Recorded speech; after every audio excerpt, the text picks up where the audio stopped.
मैं तुहानू बेटा करवा चुकी हैं 2 लैक्चर अपने डिलीवर हो चुके हैं। एक मैं तुहानू इंट्रोडक्टरी भेजा सी। आई होप तुसी नाल दी नाल इहनू पढ़ रहे हो तो असाइनमेंट्स कर रहे हो, क्योंकि मैं सैटरडे नू सारियां जिन्नियां असाइनमेंट पूरे हफ्ते दियां होणगियां वो हर बच्चा मैनू सेंड करूगा। ठीक है, इस करके अपने नाल दी नाल असाइनमेंट बनाई जाओ। तो मैं तुहानू करवाता सी मीनिंग ऑफ मैक्रो इकनॉमिक्स। मैक्रोस तो लिया हुआ शब्द है जिहदा मतलब हुंदा लार्ज। ठीक है, तो उस तो बाद मैं तुहानू डिफरेंसिस करवाते सीगे। Basis of the study they base ते डिफरेंसिस हो गया सीगा। इकनॉमिक वेरीएबल दा डिफरेंस हो गया सी। इकनॉमिक एजेंट जो अपना लास्ट लैक्चर इत्थों शुरू होया सी। एजेंट मैं तुहानू दस्सिया सीगा वो हुंदे आ जिहड़े कुछ डिसीजनस लैंदे हैं, है ना। तो माइक्रो लैवल के एजेंट्स होर है, मैक्रो लैवल के एजेंट होर है। ये अपना टॉपिक हो गया सी। एग्रीगेशन नू लैके डिफरेंसिस है। एग्रीगेशन बेटा माइक्रो दे विच घट है, मैक्रो दे विच ज़्यादा है, ये भी हो गया सी। असम्पशनस नू लैके डिफरेंसिस मैं तुहानू कराते सी। सेंट्रल इशू नू लैके डिफरेंसिस हो गए सी। मैथड ऑफ स्टडी नू लैके डिफरेंसिस हो गए सी। इन्ना तुसीं पढ़ लिया होना है। ठीक है, हुण मैं अगला टॉपिक माइक्रो मैक्रो पैराडॉक्स कराण लगी हां। माइक्रो मैक्रो पैराडॉक्स जिवें कि मैं पंजाबी च लिखिआ है माइक्रो मैक्रो विरोधाभास। कई बच्चे पंजाबी मीडियम वाले भी हैगे अपने +2 दे विच। माइक्रो मैक्रो पैराडॉक्स की है? पैराडॉक्सिस होंदा है खिंचोतान, जदों मतलब एक चीज कदे तां कोई रिजल्ट दे रही है, कदे कोई रिजल्ट दे रही है। जिवें बेटा एक परसन अगर बैंक चो पैसा कढ़ा लवे तो बैंक नूं कोई फर्क नहीं पैंदा। बैंक की कहता लो जी पैसे लै जाओ कोई गल नहीं। पर जे बेटा सारा सुनाम जाके बैंक दे विच खड़ा हो जाए भी लियाओ जी साढ़े पैसे दे दो सानू सारे, तो बैंक नूं फर्क पऊगा ना, बैंक उस गल नूं ऑब्जेक्शन करूगा। इहदा मतलब जदों एक बंदे ने बैंक चो पैसा कढ़ाया उहदा प्रभाव होर पिया, पर जदों सारे लोगों ने बैंक चो पैसा कढ़ाया तो प्रभाव होर हो गया।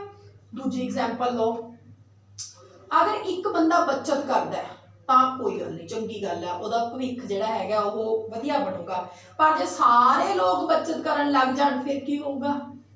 फिर मार्केट दे विच सेल नहीं होनी जमा ही, है ना। जदों सेल नहीं हुई दुकानदारां दी तां जॉब नहीं जनरेट होनी, फर्मां दा समान नहीं बिकिया, जॉब नहीं जनरेट हुई तो अर्थव्यवस्था नूं बुरा प्रभाव पै गया, जो कि कोविड-19 करके ऑलरेडी अपनी इकोनॉमी बुरी स्थिति चों निकल रही है। कारण की है? लोग डरदे समान नहीं खा रहे, लॉकडाउन है, बाहर नहीं जा सकते, आपां समान नहीं खरीद सकते, सिर्फ नैसेसिटी खरीद रहे हैं। तो बचत एक बंदा करता है बेटा तो प्रभाव हो रहा है, लेकिन जे सारे लोग बचत करते हैं तो प्रभाव हो रहा है। तो मेरी गल समझ आई जो मैं समझाई है? एक परसन ने बैंक चो पैसा कढ़ाया तो बैंक नूं कोई फर्क नहीं पिया, लेकिन जब सारे लोग बैंक च पैसा कढ़ाण चले गए तो बैंक नूं फर्क पै गया। एक बंदा बचत करे कोई गल नहीं, सारे लोग बचत करनगे प्रभाव पऊगा। इसे नूं बेटा माइक्रो मैक्रो पैराडॉक्सिस कहा जाता है। इहनूं की कहा जाता है? Micro macro paradoxes. ठीक है, आ देखो मैं ਇਹਦੇ ਚ एग्जाम्पल लिखी है। परसन सेव, एक बंदा अगर सेव करता है गुड फॉर हिम, वो लिए ठीक है, but if all save it's bad. अगर सारे ही बचत करेंगे तो बैड है, it's not good for the society अगर सारे लोग बचत करेंगे। दूसरी example, a person withdraws money from bank, एक बंदा बैंक चो पैसा कढ़ा लवे, नॉट रॉन्ग, ये गलत नहीं है, but if all do same, लेकिन जे सारे लोग बैंक चो पैसा कढ़ाणगे बेटा फिर ये बैड है, फिर ये गलत है। ठीक है, थोड़ी बुक दे विच एक लाइन च डेफिनेशन दिता होया माइक्रो मैक्रो पैराडॉक्सिस दा। What is logical at micro level, what is logical at micro level may not be logical at macro level. जिहड़ा माइक्रो लेवल ते लॉजिकल है वो मैक्रो लेवल ते लॉजिकल नहीं हुंदा। जिहड़ा व्यष्टि पद्धर ते सही है, तर्कपूर्ण है, वो समष्टि पद्धर ते तर्कपूर्ण नहीं हुंदा। इसे नूं माइक्रो मैक्रो पैराडॉक्सिस कहा जाता है।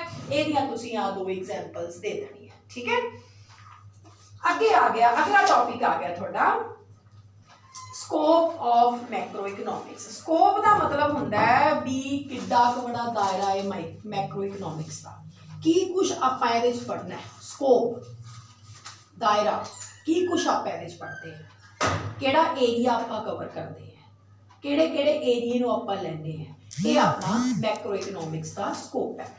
स्कोप दे विच पहला पॉइंट है बेटा एस्टीमेशन ऑफ नैशनल इनकम। मैं तुहानूं किते ना किते जरूर समझाया होगा कि नैशनल इनकम की होंदी है। नैशनल इनकम होंदी है एक देश दे विच जिन्ने लोकां ने कमाया उहदा जोड़। बेटा 4 फैक्टर ऑफ प्रोडक्शन है, तुहानूं दस्सिया होया मैं, लैंड है, लेबर है, कैपिटल है, एंटरप्रेन्योर है। किहड़े किहड़े हैं? भूमि, पूंजी, उद्यमी ते मजदूर। ठीक है, तो इन्हां चारां नूं जो आपां भुगतान करते हैं, लैंड नूं आपां की दिंदे हैं? रेंट। लेबर नूं आपां की दिंदे हैं? वेजिस। कैपिटल नूं की दिंदे हैं? इंटरस्ट। एंटरप्रेन्योर नूं की दिंदे हैं? प्रॉफिट। ठीक है, इन्हां दे चारां दे भुगतानां नूं जोड़ लो तो नैशनल इनकम बन जाऊगी, क्योंकि चारों फैक्टर ऑफ प्रोडक्शन नूं जो आपां पे करिया ਉਹਦਾ जोड़, मान लो 5 ਆਪਾਂ रेंट पे करिया, 5 ਆਪਾਂ वेजिस पे करिया, 5 ਆਪਾਂ इंटरस्ट पे करिया, 5 ਆਪਾਂ ने प्रॉफिट पे करिया, तो नैशनल इनकम कितनी होगी? 20। नैशनल इनकम जिहड़ी है ਉਹ ਇੱਕ देश ਦੇ ਵਿੱਚ जिन्ने फैक्टर ऑफ प्रोडक्शन है ਉਹਨਾਂ ਨੂੰ जो कमाया उन्होंने ਉਹਦਾ जोड़ नैशनल इनकम है, क्योंकि मैक्रो इकोनॉमिक्स कर रहे हैं, सारे देश के लोगों की इनकम का जोड़ है चाहूँगा। ਜਿਹੜੇ सारे देश के लोगों की इनकम है ਉਹਨੂੰ ਆਪਾਂ ਇਹਦੇ ਵਿੱਚ ਐਸਟੀਮੇਟ ਕਰਦੇ ਆ। ਇਹ ਪਹਿਲਾ ਸਕੋਪ ਹੈ ਸਾਡੀ ਮੈਕਰੋ ਇਕਨੋਮਿਕਸ ਦਾ। ਆਪਾਂ ਕੀ ਪੜ੍ਹਦੇ ਆ ਕਿ ਜੀਡੀਪੀ ਕੀ ਹੈ? ਜੀਡੀਪੀ ਦੀ ਫੁੱਲ ਫਾਰਮ ਕੀ ਹੁੰਦੀ ਹੈ? Gross domestic productivity. ਆ ਜਿਹੜਾ ਮੈਂ ਤੁਹਾਨੂੰ ਸਮਝਾਇਆ ਹੈ ਨਾ ਕਿ ਜਿਹੜੇ ਚਾਰੋਂ ਫੈਕਟਰ ਆਫ ਪ੍ਰੋਡਕਸ਼ਨ ਉਹਨਾਂ ਨੂੰ ਆਪਾਂ ਜੋ ਦੇਨੇ ਆ ਉਹਦਾ ਜੋੜ ਕਰ ਲਓ, ਇਹ ਜੀਡੀਪੀ ਹੈ। ਠੀਕ ਹੈ, ਫਿਰ ਆਪਾਂ ਕੀ ਕਰਦੇ ਆ बेटा? ਨੈਸ਼ਨਲ ਇਨਕਮ कित्थों कमाई गई है, नैशनल इनकम कित्थे खर्च करिए। इस तो इलावा NNP भी आप कैलकुलेट करते हैं। NNP की हुंदा है कि हुण विदेशों की इनकम भी जोड़ लो, जो आप विदेशों तो कमाया वो भी जोड़ लो तो नैट नैशनल प्रोडक्ट बन जाता है। इस तो इलावा आप नैशनल इनकम दी सारिया कैलकुलेशनस नूं भी पढ़ते हैं। तो नैशनल इनकम की एस्टीमेशन मैक्रो इकोनॉमिक्स का पहला एस्टीमेटेड स्कोप है बेटा राष्ट्रीय आमदन की गणना। राष्ट्रीय आमदन की गणना की पढ़ते हैं चापा? जीडीपी की है, इनकम कित्थों आई है, इनकम कित्थे खर्च करनी है, ते किस तरह आप इसनूं कैलकुलेट करना है, ते विदेशियों की इनकम की है, NNP की है। तो पहला स्कोप की हो गया नैशनल इनकम का, अपनी मैक्रो इकोनॉमिक्स का estimation of the national income. Clear हो गया? की पढ़ते हैं चापा? जीडीपी की है, कित्थों आई है, कित्थे खर्च करनी है, किवें दी गिनती हुंदी है, ते विदेशियों की इनकम साडी कितनी है। ठीक है, हुण आ जाओ दूजे पॉइंट ते, थ्योरी ऑफ इंप्लॉयमेंट, रोजगार का सिद्धांत। मैक्रो इकोनॉमिक्स किहदे नाल रिलेटेड है बेटा? रोजगार के नाल रिलेटेड है। रोजगार का सिद्धांत आप इहदे विच पढ़ते हैं। की पढ़ते हैं? देखो ना रोजगार की हुंदा है? रोजगार हुंदा है भी जिन्ने लोग मौजूदा तनख्वाहां ते काम करना चाहते हैं उन्हां नूं काम मिले। The persons who are willing to do work at present wage rate have the work.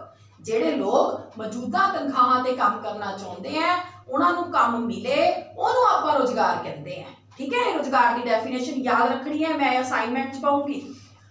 Employment जब आप पढ़ना है तो की कुछ है जो आप पढ़ते हैं कि अनइंप्लॉयमेंट की है जी, बेरोजगारी की है। बेरोजगारी होंदी है बेटा जो एक पर्सन काम करना चाहता है पर उन्होंने काम नहीं मिलता। जो अपने अज की स्थिति है, भारत की जो स्थिति है, लोग काम करना चाहते हैं पर उन्होंने काम नहीं मिलता। इस स्थिति को बेरोजगारी कहा जाता है।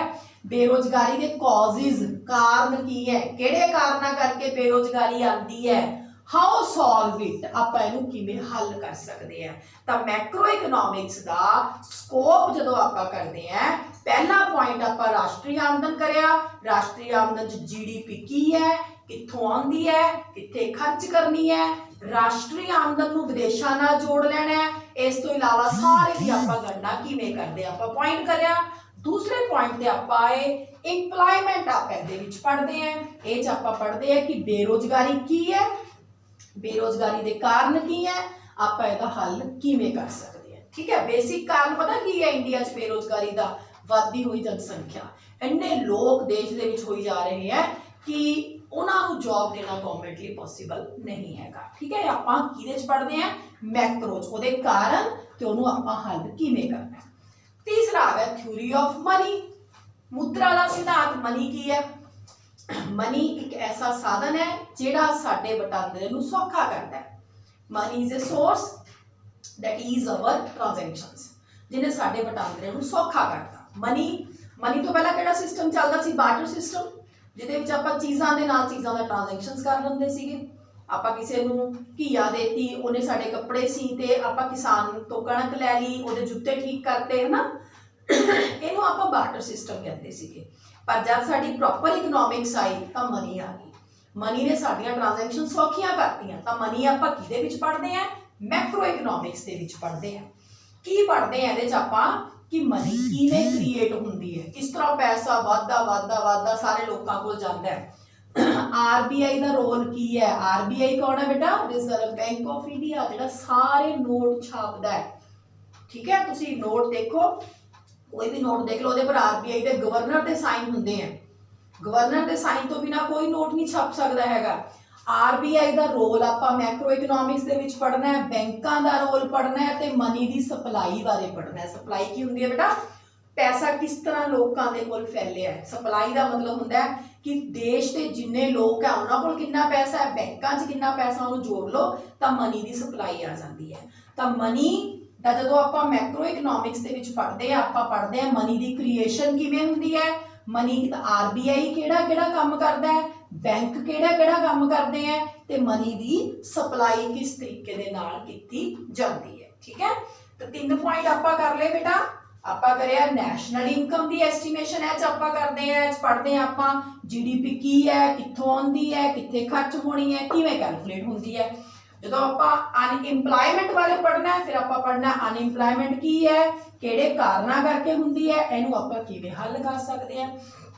फिर आप मनी की थ्योरी बारे भी पढ़ते हैं, थ्योरी ऑफ मनी की पढ़ते हैं, मनी किवें क्रिएट होंदी है, आरबीआई किहड़े काम करता है, बैंक किहड़े काम करते हैं, ते सप्लाई ऑफ मनी किस तरह इकट्ठी करी जाती है।